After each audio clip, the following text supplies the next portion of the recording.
Right, you guys, make sure you like this video and subscribe to Mike's, okay? Make sure. If you don't subscribe to Mike, you're gonna have a fat forehead and a big hairline. Boom, I'm with the guy Max inside. Subscribe to him, make sure you do still. Best content coming out. You know how it is. Hello and welcome back to another video, people. Welcome back to the YouTube channel. Make sure you're smashing the likes and subscribing if you are new, and double upload day.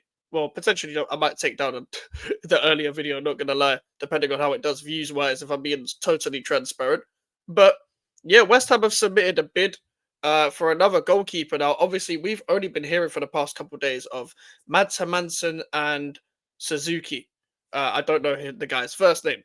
Now, the Suzuki deal kind of revived itself. The Hermansen deal has been stalling over the past couple of weeks because West Ham are useless when it comes to concluding a deal or trying to get anything done, just in general when it comes to the transfer window. But a new goalkeeping target has emerged. West Ham submit formal bid worth €8 million for Brazilian goalkeeper John Victor from Botafogo. Galatasaray and Everton also keen on John Victor after Man United monitored him in the recent months.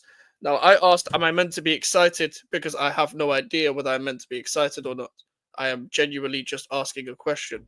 I am not even trying to be one of them guys that knows nothing about the player, but also dismisses them, but also the other side of the spectrum, no pun intended for the spectrum, but also just hypes them up without actually having to watch them. And I've never watched this guy. I don't trust a man that has two first names. And you can't really trust goalkeepers in general because they're all ADHD as it is. But John Victor, what a Brazilian name that is. That is definitely that, bro. That could literally be someone that grew up with me from Chadwell Heath. John Victor, you know. But Galatasaray and Everton are also keen on him. So West Ham are afraid of competition as it is. That's why you don't go in for half the players we actually do go in for. We're linked with half these players, and it's just like, well, West Ham don't want to go in for him because another team might bid more. So West Ham are just looking for players that are shite because no other team will go in for them, sort of thing. But obviously, then again as well, you are not just a good player just because clubs are linked with you. That's not how football has ever worked. I know nothing about this guy.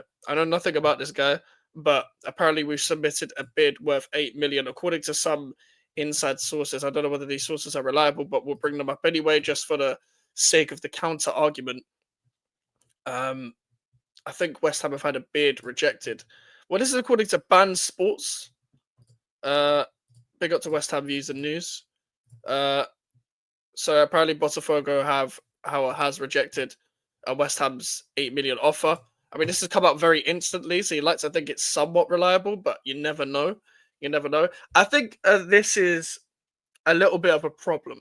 Now, usually I would have hope if West Ham are going for alternative targets, because it means that West Ham aren't fixated on the certain targets that they've been in for the past couple months.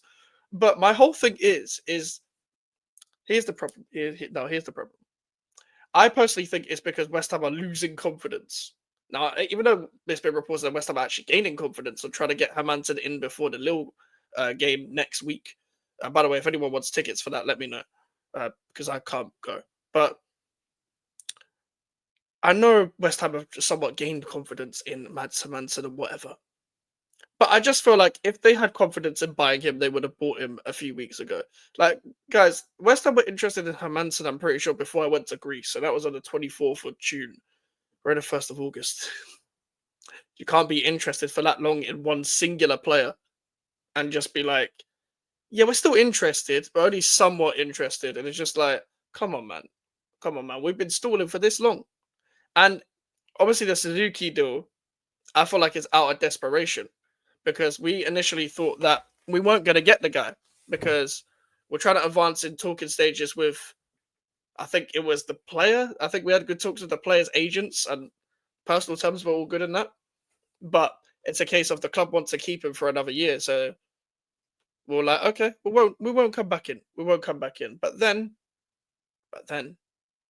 it's all revived itself over the next few weeks. It's all revived itself. It's just like West Ham want to go back and we'll try again. We'll come back and then we'll try again. But you're not getting anyone. Like, you're not putting in bids. Like, apart from Hermansen, you're not putting in any bids. But apparently we submitted a bid for this John Victor guy, to be fair. But How reliable is this meant to be? How reliable is this really meant to be? Because not in terms of how we put in a bid, but has the bid been rejected or not? And I'd imagine that 8 million wouldn't be enough. I imagine 8 million wouldn't be enough anyway. So, come on, guys. We've been stalling for time. It's literally 2 weeks. Like, basically it's literally 2 weeks now from when the season's about to start. So we're wasting time here. We are wasting time. You can't be 2 weeks before the season starts in need of a goalkeeper, not buy one. And apparently the only reason why we're in for this John Victor guy anyway is because an agent has offered him. So David Sullivan, this has got Sullivan written all over it. And to be fair, agent offering it would make sense because Sullivan doesn't know anything to do with Brazil. Sullivan is not knowing it. The only thing Sullivan knows about Brazilian is the players we have already. It's Guilherme and Paquetá. This guy does not know about anything Brazilian involved. Let's be 100% honest. He doesn't. So, come on, man. Come on, let's be real. Like, when you're trying to sign players by agents all the time, we're just going to have mid-table mediocrity in a constant place. So, I don't care. I don't care at this point. Just get a keeper. Get a keeper. As long as they're better than what we have and they're actually good. Not just better than what we have and it's like, well, they're better than what we have because the players we have are actually shit. As long as it's not that, I'm calm with it. I'm calm with it. Make sure to like the video. Make sure to subscribe if you're new. Social media's are in the description if you want to follow me. The email for the inquiries. And yeah, I'll see you guys later. Take care.